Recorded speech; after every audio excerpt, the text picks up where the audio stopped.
Europe 1, 8h42, Patrick Cohen. En Syrie, des représailles de la coalition dirigée par les Américains contre les forces du régime de Bachar al-Assad.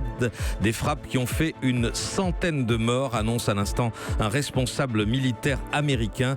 Ces 3 derniers jours ont été des raids, ceux de raids meurtriers du régime sur le fief rebelle de la Ghouta. Au moins 145 civils sont morts, dont des femmes et des enfants. Attention, ça glisse sur la route et sur les trottoirs. Toujours à l'alerte orange en Ile-de-France, froid et verglas.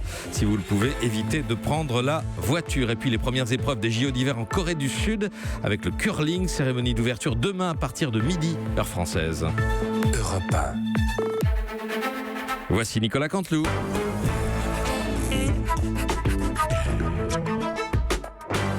C'est presque de l'info, c'est la revue de presque de Nicolas Canteloup.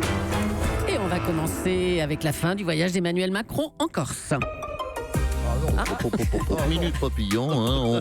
Non, s'il vous plaît, un peu de sérieux. On n'en a pas fini avec mon moment de gloire. Hein. S'il vous plaît, c'est encore moi la vedette, au moins pour ce matin. Oui, je sais, 2 fois de suite. C'est comme ça, il y a encore de la neige. Tombe la neige, voilà, comme disait le chanteur pour jeunes Salvatore Adamo de mémoire. Hein. Daphné, est-ce qu'il est nominé aux victoires de la musique, Adamo? Oui, non, oui. Oui, ben vous savez, autour de cette table, il n'y a que Patrick Cohen qui sait ce qui est bien en chanson.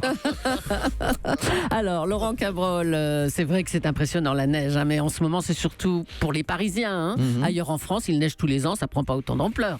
Oh, c'est sûr. Très bonne analyse, Julie. C'est vrai qu'à Paris, on est moins habitué à la neige. Hein. D'ailleurs, ça s'entend dans les conversations devant la machine à café par les Parisiens, puisqu'en journée, on est passé de « Oh, qu'est-ce que c'est beau, qu'est-ce que c'est joli la neige » à « Putain de neige de merde, 5 heures dans les bouchons. » Les Parisiens adorent la neige, mais que dans les Alpes. Voilà. Et voilà. Merci Laurent. C'est mon analyse. Quel bon sens.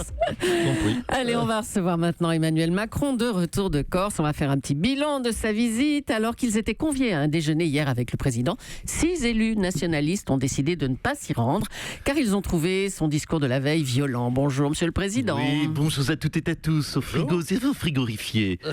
Oh les pauvres lapins. Des gens qui font sauter des villas à coups de bouteilles de gaz et qui possèdent un arsenal digne de la Corée du Nord, trouvent que mon discours était trop violent. C'est mignon. Vous savez, ce que je voulais vous dire avant tout ce matin, c'est que... Oh, merde. Qu'est-ce qu'il y a? Oh, ça y est, je sais. Je savais que j'ai oublié un truc sur place. J'ai oublié chevènement sur place.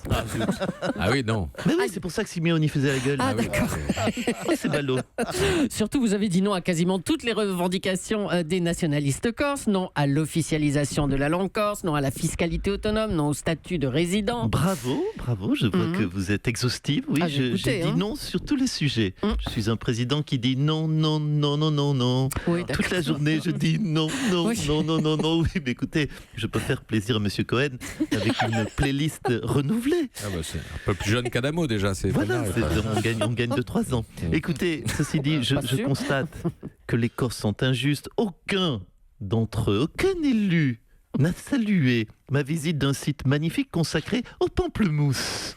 Ah mais c'est vrai, vous avez visité un site de l'INRA, de la filière agrumes, c'est voilà, vrai. Ouais. Voilà, et ils râlent encore. Alors je leur dis que leur langue, leur fiscalité, leur autonomie et leur statut de résident, ils peuvent s'asseoir dessus, mais j'ai quand même fait des compliments, il ne faut pas le négliger, sur leur clémentine, leur mandarine, leur citron. J'étais sympa avec leur pamplemousse. Allez. Et ils font également de magnifiques oranges. Pourquoi les oranges? Parce qu'ils aiment en apporter à leurs amis en prison. C'est du beau boulot. Non, écoutez, Monsieur Macron, faites attention quand même. Hein. On sait que les Corses... entendu dans le studio sur ce sujet. On sait que les Corses sont très à cheval sur le respect de leur culture. Vous êtes à la limite de l'insulte, là. Hein. Bon, écoutez, Madame Julie, s'il vous plaît, ne vous soyez pas inquiète. J'ai pris les précautions nécessaires. Je me suis assuré que personne au gouvernement, à travers la déclaration de patrimoine, n'avait de maison en Corse. Hein. Pour la prochaine visite, je me suis assuré d'amener un spécialiste des terres hostiles avec moi. Ah bon? Ouais, salut, c'est Macron. Bonjour, l'aventurier qui se lave les dents avec de la fiente de goéland depuis 1988. Oui, Macron, l'aventurier qui aime la nature. D'ailleurs, je le dis à Hélène Jouan, faut pas tuer des marmottes pour en faire des colliers. On a vu ton tenue ce matin. Oh, Mike Horn. Eh ben, on vous salue, Mike Horn. Ouais, salut Julie, salut Patrick, salut à la présidente que je remercie pour sa invitation. Je suis obligé de refuser l'invitation de Emmanuel pour la course à l'état sauvage. Pourquoi? Parce que je me chie dessus. Je peux affronter les tigres sauvages, les ours des montagnes, les serpents de le désert. Mais une course en colère, jamais de la vie, je suis pas suicidaire. Oh là là là là. Bon, on va peut-être arrêter là. Merci Mike Horn. Ok. Merci beaucoup. On a évoqué ce matin Bertrand Delanoë. On va le recevoir pour parler de Paris, qui est la cible de nombreuses critiques. Sa saleté, ses rats, la gestion de sa mairie, de la maire Anne Hidalgo. Bonjour Bertrand Delanoë. Bonjour, ça va, Meloukoum, ça va? Oui, ça va. Oh, je suis Kourou. Et en même temps, ravi de vous retrouver, mais je suis Kourou. Pourquoi, cher Laurent Cabrol, cher Daphné, cher Julie, cher Marion, cher Raphaël, cher Laurent? Pourquoi? Parce que j'entends moult critiques qui, c'est vrai, me hérissent le poil. On critique, on fustige mon âne, mon Hidalgo, mon espingouine. Alors je dis stop. Tiens, écoutez, non mais vous souriez, c'est facile de sourire. Prenons dossier par dossier, si vous voulez bien, cher Julie. Bon, d'accord. Alors, Paris serait sale, premier truc. Oh, mais c'est faux, c'est nul. Paris vient de prendre 12 semaines de pluie consécutive. Oui, ça a draché. Qui prend autour de cette table, s'il vous plaît, soyez francs, regardez-moi dans les yeux, qui prend une douche 12 semaines de suite?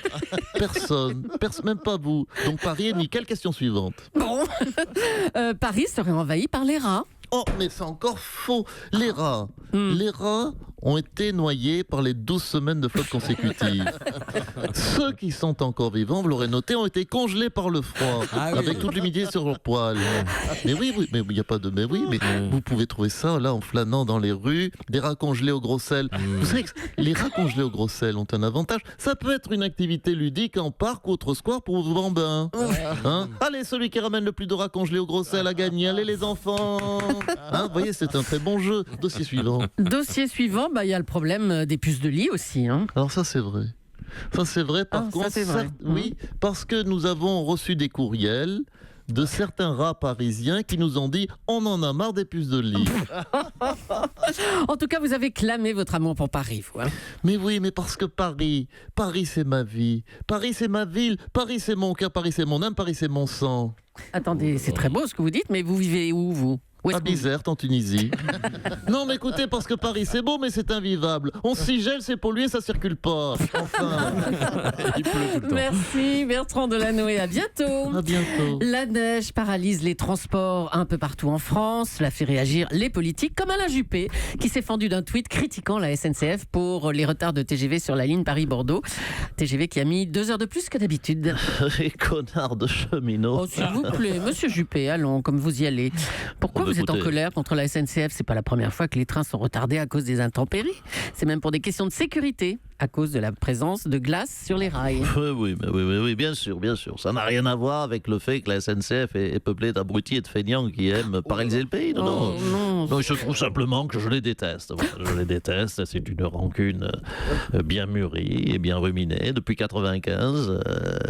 Les grèves de 95. Oui, enfoirés de cheminots. Oui. Ils m'ont volé Matignon, mon renvoi de Matignon, 95, souvenez-vous. Oui, c'était. Les grèves de 95, la SNCF, la paralysie française, la SNCF, le chômage, la SNCF, ma calvitie, c'est la SNCF. François Fillon, la primaire, la SNCF. Le 11 septembre, la SNCF. Saligo, mais calmez-vous, monsieur Juppé, on vous laisse. Je ne suis pas rancunier pour autant. On l'a appris hier, le CSA serait visé par une enquête de police concernant la nomination de Delphine Ernotte à la tête de France Télévisions. Les syndicats avaient dénoncé une nomination opaque. Ouais. Salut Julie, salut Patrick, salut les copains. C'est Jean-Pierre. Jean-Pierre Ouais, tu m'as Elkabbach, reconnu, Patrick. bonjour. Ouais, bonjour. Tu as vu ça? Les têtes qui tombent. Mathieu Gallet à Radio France, Delphine Ernotte. Ah oui, à France Télé. Ernotte Toby, et moi qui suis sous-employé à CNews, mais je peux les remplacer. Si je te remplace, oui, je peux te remplacer, Mathieu Gallet à Radio France, je peux te faire tout, France Inter, regarde ça. Bonjour, vous êtes bien sur France Inter, il est 8h, votez à gauche. Tout de suite. Une grande enquête sur le gluten, ce poison, qui est d'ailleurs le plat préféré de Laurent Wauquiez, voté à gauche. Ouais. Oh là, Jean-Pierre, on s'y croirait, hein. Ouais, ça me fait plaisir ce que tu me dis, Julie, Oh, parce tu que tu parles. connais le métier. Hein, tu connais le métier, c'est bluffant. Hein. Mais je peux faire aussi, je peux te remplacer Delphine Ernotte, je peux tout faire, tout France Télévisions. Je peux animer les victoires de la musique à la place de Daphné. Tiens, je te le fais. Bonjour, Aurel San. Je kiffe le rap, moi aussi, comme toi.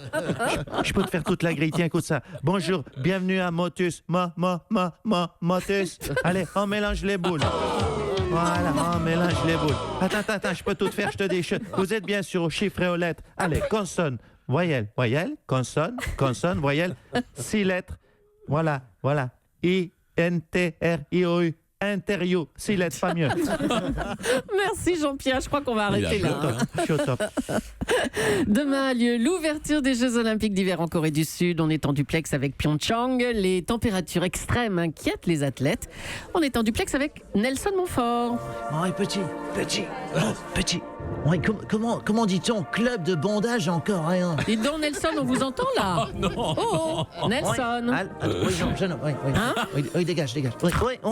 Oui, écoutez, ici en direct de Pyeongchang, plus exactement en direct du congélateur Pyeongchang, moins 15, moins 20, parfois même moins 30. Non, Ouh là là. mon cher Patrick, ma chère Julie, ce ne sont pas les promos sur le Nutella, ce sont bien les températures dans le village olympique. Alors, je vous rappelle que demain, nous assisterons à la première grande épreuve. Mais non, pas les épreuves. Demain, c'est la cérémonie d'ouverture, Nelson. Oui, mais écoutez, c'est pareil, parce que je peux vous dire que quand il fait moins 35, attendre 4 heures avant de défiler, c'est une véritable épreuve. Et comme les pays, je dois vous le dire, défilent par ordre alphabétique, les 3 derniers pays à défiler vont sûrement mourir de froid. Donc on s'apprête à dire adieu aux athlètes du Zimbabwe, de la Zambie et du Yémen. Voilà, si jamais, bien sûr, ils ont des skieurs dans leur délégation. Ouais, bon, c'est pas le tout, on va aller se réchauffer. Oui, gamin, il est où donc ce club de bondage? Gamin, reviens. Allez, Nelson, c'est bon. hein. Nicolas Canteloup.